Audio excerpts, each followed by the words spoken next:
Kakampi ng bayan. Kasangga ng masa. Kapanalig ng batas at hustisya. Attorney Danny Con. Abogado de Campanilla. Ano daw ang sinabi ko? Magandang. Teka lang ho, sandali lang. Hilahin ko reset. lang yung dila. Sandali. Okay, ulit. Take Reset, tayo, ha? reset tayo. Magandang gabi po sa Na. inyong lahat at sa lahat po ng mga nanonood sa atin sa YouTube at sa Facebook, ating TVUP. Magandang gabi po. Ako yung Mare ng Bayan, Mare Yao. Kasama natin ngayong gabi, walang iba. Attorney PG Galang, Abogada de Campanilla. Nako. Good evening. Good evening. Ay, nako. Teka muna, hilahin ko muna nangyari yung dila sa'yo? ko. Bumaluktot eh. At least ganyan. Ako, tinan mo yung boses ko hanggang ngayon, maano pa rin. Oo, bumaluktot. Ano nangyari? Ba't gano'n? Pagka nag-live talaga, nagkakaroon ng minsan na may lumalabas Okay lang na hindi yan, dapat basta maganda. lumabas. Yun. Ganun na lang. Ganun Bawi na lang diba? tayo sa ganyan. We cannot be perfect. Correct. Anyway, so eto na, dahil speaking of perfect, wala tayong perfect na buhay, kaya marami tayong mga problema, maraming mga kaso, sana wala kayong kaso, pero kung meron kayong kaso, etong mga numbers na pwede yung tawagan. Pag sa mga Globe users, 0954-310-0331.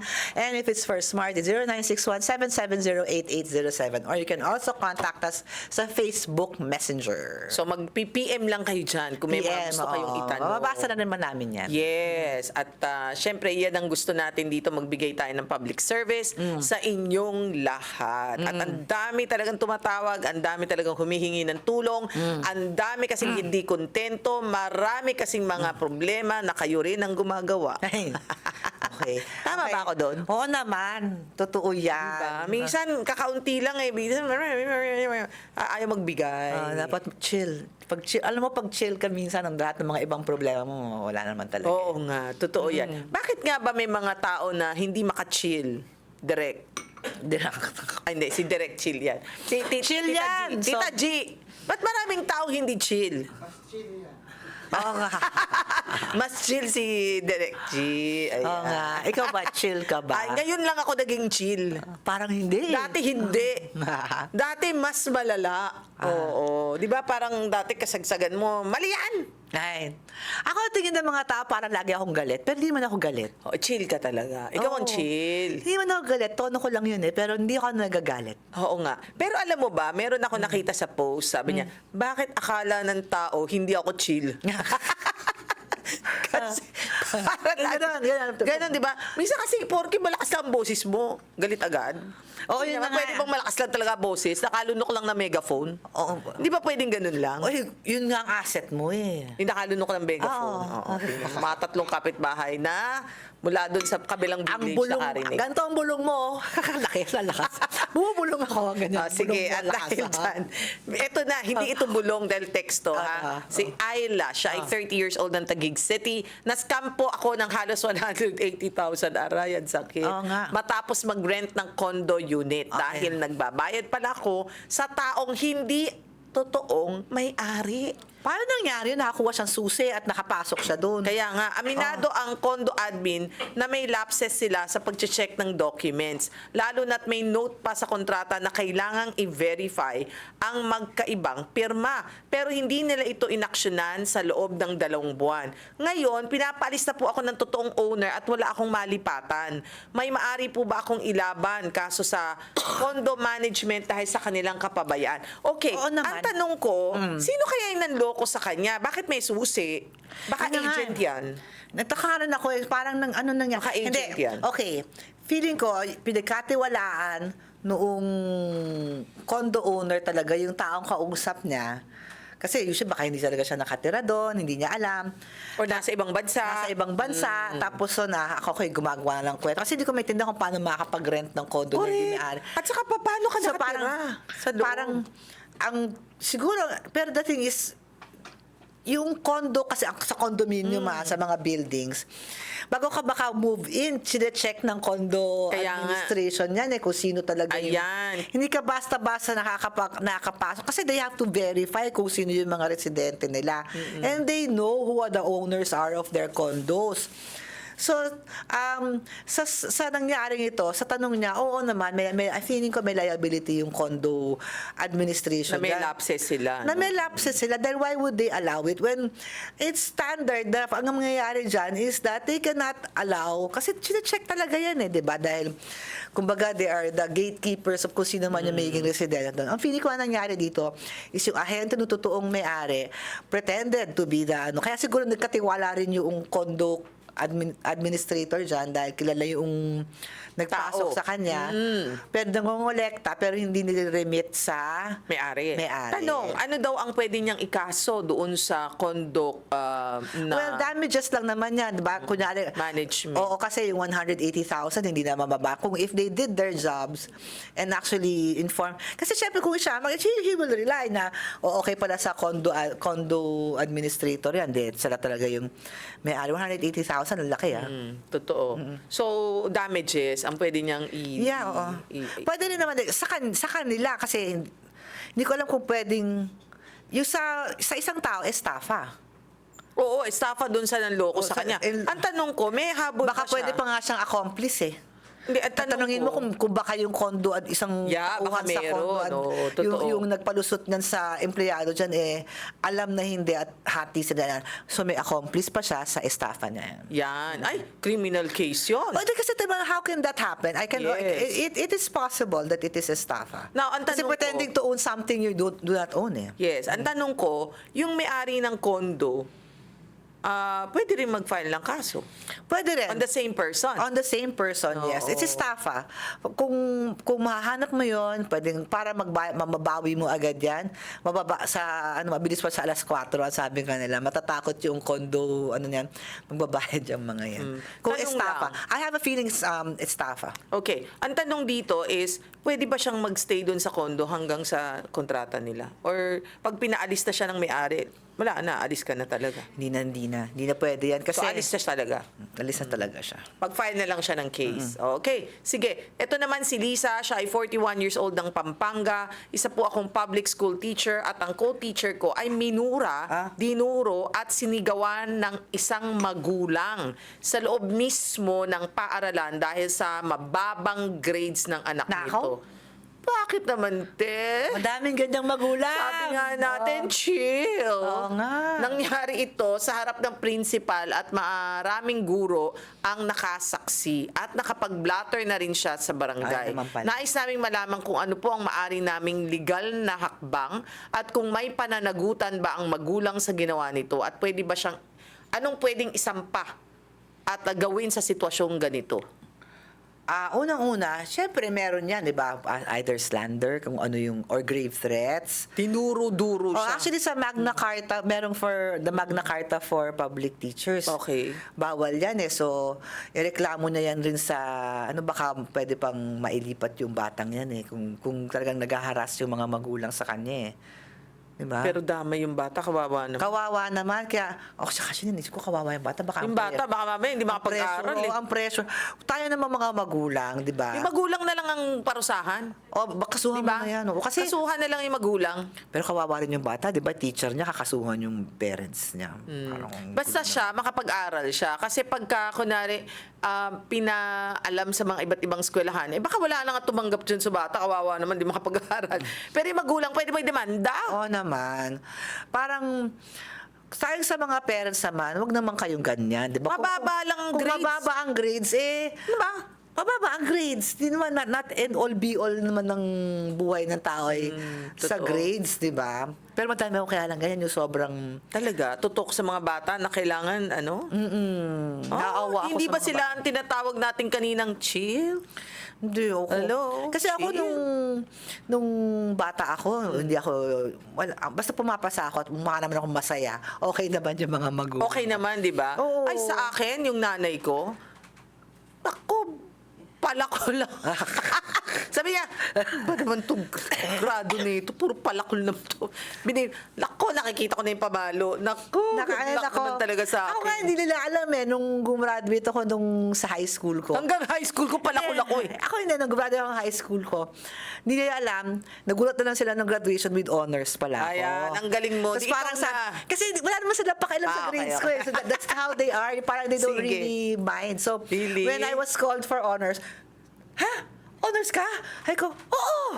Ay niya, tapos doon sila naiyak. Proud naman sila sa akin, pero hindi nila akalain na gano'n. Honors. Parang, sabi ko, bakit gulat kayo? Hindi nyo akalain na kaya kong mag-honors. Ako nga, nanay ko ngayon, parang gusto pa akong pagalitan eh. Ganito. Hindi, my Kasi- parents aren't like that. Eh si mama ko kasi is may slight dementia siya ngayon. So pag naalala niya yung mga dati, Nako, yung maalala niya. kukuha sa akin ng stick, hahambalusin na ako ng ganyan kasi nga puro ako palakol. Ay, nako. Oo, tapos natawagin siya ng teacher niya. Sabi niya, baka hindi makagraduate yan si Maria, puro palakol. Sabi ko, ang bala dyan. Sabi ko, teacher, I love you. Ganyan. Mga ganyan. But usually kasi you're from a Chinese. Oo, Chinese school eh. Ang I'm not saying na, hirap-hirap dati, pero diba? parang mas strict nga na konti. Ay, sobra, Oo, diba? sobrang strict. Tapos parang, alam mo yun, sa sobrang strict. Tapos, syempre, working student din ako noon eh.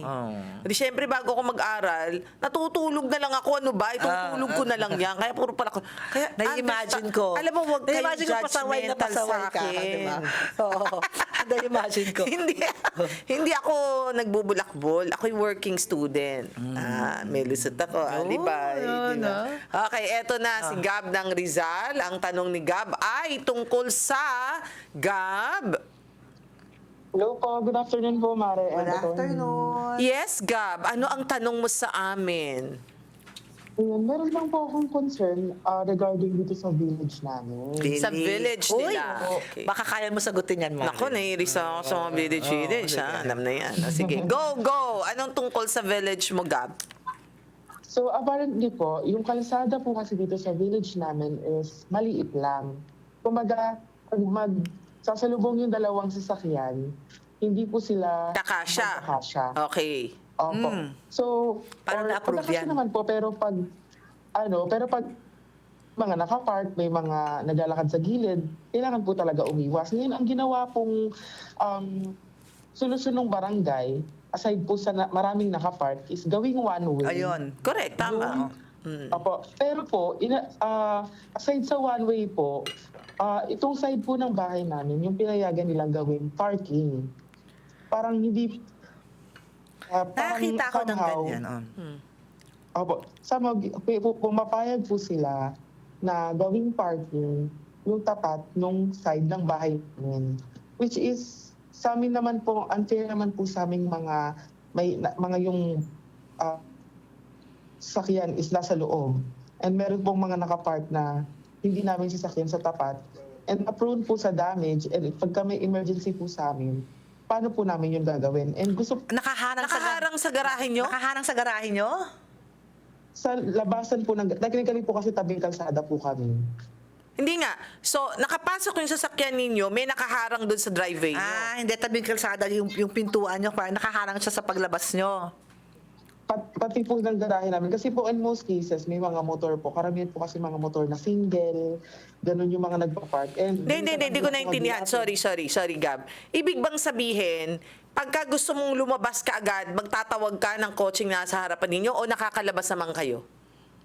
Makalabas po. Okay. Pero meron din po kasi kaming motor. Meron silang So, motor. if ilalabas po yung motor, hindi po kakasya kasi may mga nakapark sa labas na sasakyan. Ganun po. Ay, hindi ko naintindihan. Bakit yung kotse nakakalabas, yung motor hindi? Nakukuha ko lang kay Gabby that it's inconvenient for them kasi nga parang May inconvenience lang, pero nakakalabas. nakakalabas pero kung if more than two Opo. yung Pero pag yung mga... more than two yung kanyang sasakyan, hindi na kaya. Eh, bakit hindi na lang ikaw ang kumuha ng parkingan nandun sa harapan nyo para wala kang issue? Oo. Well, apparently po kasi, dati, nung hindi pa po napapatupad yung one way, meron sila napaparkingan sa kabila, pag may space sa kabila. Ngayon po, Well, pagka- isang lane lang po yung pwedeng... Pagkali kasi yan, Gab, ito sasabihin ko sa'yo, walang merong permanent parking space sa kalye. Diba? So, usually... Pero sabi niya village. Ay, pag village, usually, ano yan hindi mo nababayaran. Common kasi yan Common area ang kalye. Kung meron mang provision for that, parang usually first come, first serve Usually. Ba't di mo ni-request na lang dun sa village nyo na, ay, meron ho akong papark na motor, pwede ho ba yung motor ko sa Assign. akin? Total kami Mag-assign naman ang na lang. nasa harap.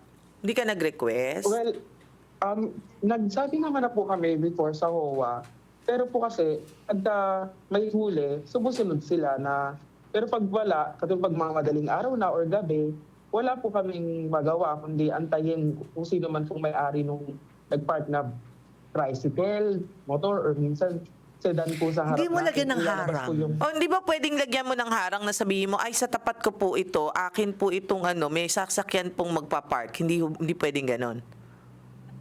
That's try po, siguro po ito try po namin, pero gusto ko lang po sana malaman in legal terms. Okay. Ano Itatry daw nila, pwede niyang gawin. But anyway, Actually, ano ba alam ang mo, karapatan niya? ang maganda, ito ay hindi naman talaga siya pa problemang legal kasi mukhang inaayos naman ng barangay. Pero, ang maganda, maybe suggest to your barangay na para walang ganyan is instead of first come, first serve, I-assign. i-assign na. Tama. I-assign na.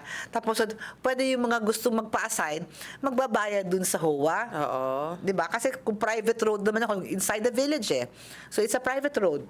'Di ba? So but common area but a private road, 'di ba? So kung extra yung bayad na parang kumbaga nagbabayad ka ng parking fees. Pwede mo naman i-suggest sa HOA yon para at least alam ng mga tao doon na ito sa kanya to. Which doesn't mean, Gab, na walang magpa-park dyan. May magpa-park pa rin dyan, may mga pasaway. But at least, yung karapatan mo for that space is certain. Meaning, nagbabayad ka doon sa HOA Diba? O, itry mo lang muna para at least wala tayong makuhang... Kasi minsan pagka reklamo agad, may violent reaction, kausapin mo. mas mahirap no? Malamang- so, malay mo malamang- lang, makuha sa... Hindi mo kilala yung madalas mag-park doon? Sino yung madalas? Kasi mo sa isa lang ngayon Kapitbahay mo siguro. lang po kasi kami sa meet dito sa Rizal. And pag may HOA meeting po, hindi rin po kasi kami nakaka-attend. Maging mas So, active ka. Kilalanan mo kung sino yung nagpo-park na yun. Sabi mo, Kausapin mo na lang. Hi, neighbor. Oo nga. Ganyan. Bigyan mo ng pansit or something. Huwag ka naman mag-park doon. Oo. Napiperwisyo ako. Or kung magpa-park ka doon, iba mo yung susi sa amin para mauurong namin. Pag mamaya may nawala. O, takas na yan. Sorry. Joke lang yun. Joke friend. lang. Joke lang. Okay. Worry ko lang din po kasi is Worried ka dahil... Nawala na si Gab. Gab? Gab? ano nga po siya. Ano yun?